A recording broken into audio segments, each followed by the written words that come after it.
2020. We have a number of very interesting news. First up, there are 4 new Johnnie Walker special editions.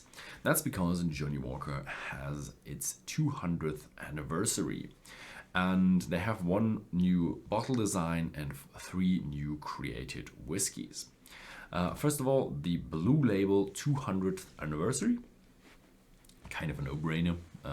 Then we have the Blue Label Legendary 8. Then we have the Johnnie Walker and Sons Celebratory Blend and the Johnnie Walker and Sons Bicentenary Blend. Yeah, these are all very interesting sounding names. I don't know much about them.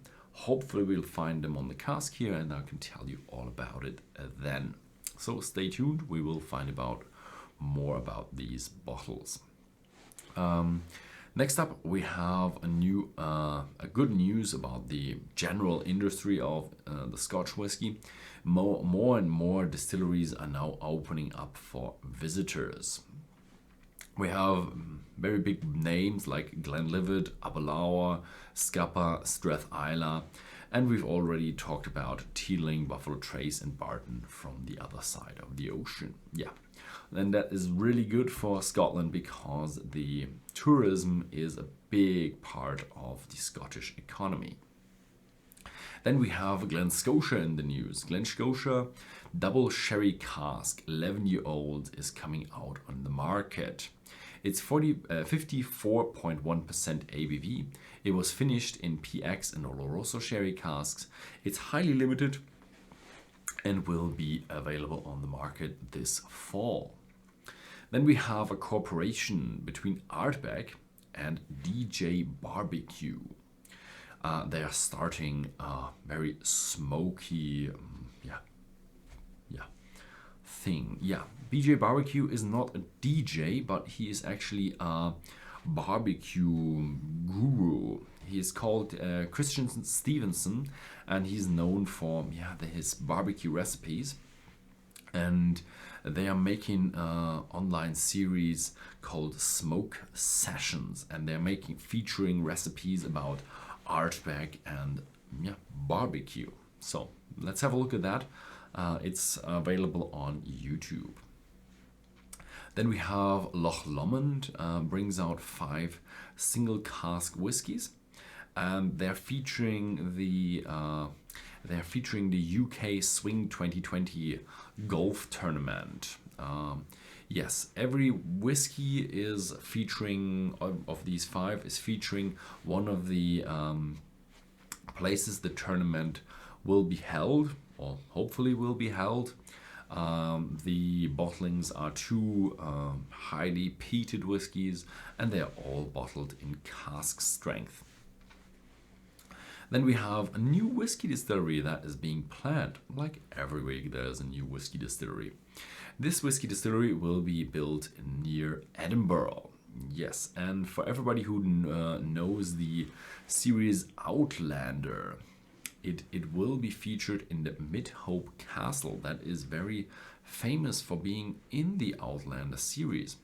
They will actually renovate the castle a little bit more, and they will build the distillery in there, and they want to be climate neutral and all that other good stuff. So we'll keep an eye on that because they just put in the plans for their construction, and we'll see how that story unfolds. Then we go down to south to England. There's a new distillery that is further down the path. They're actually opening up, they're starting production. It's called the Maidstone Distillery, which is southeast of London. Yeah, a couple started it from Sussex, and they starting it on the 28th of August. But they're starting the visitors on the 28th of August. I think they're already producing. They're planning to build a shop and a bar, and it will be available for public. Then we go over the pond, not the small pond, but the big pond. We don't have any news from Ireland, but either United States. The Wild Turkey Rare Breed is a new whiskey from Wild Turkey. It's a mixture of 6, and 8-year-old rye whiskey from Wild Turkey. It's all barrel proof, and because of that, over the years we will have different alcoholic strengths within these batches. This year the batch will have 56.1% ABV. Not colored, and it will be available in summer 2020. Then we go to the international whiskies, and we have a very interesting news from Japan. Nikka and their distilleries Yoichi and Miyagikyo bringing out 2 new single malts. And these single malts have been finished in apple brandy. That is because they're having an anniversary. 100 years ago, their founder, Yamasaka Taketsuru, married his wife, and during that time he made the first whiskey within the Yoichi distillery, but he didn't make any money during that time, so he needed keeping afloat. So he sold apple juice to get in some revenue while the whiskey was maturing. And for everybody who doesn't know, there is, I think, still a Nikka apple brand sold at the distilleries of Yoichi and Nikka.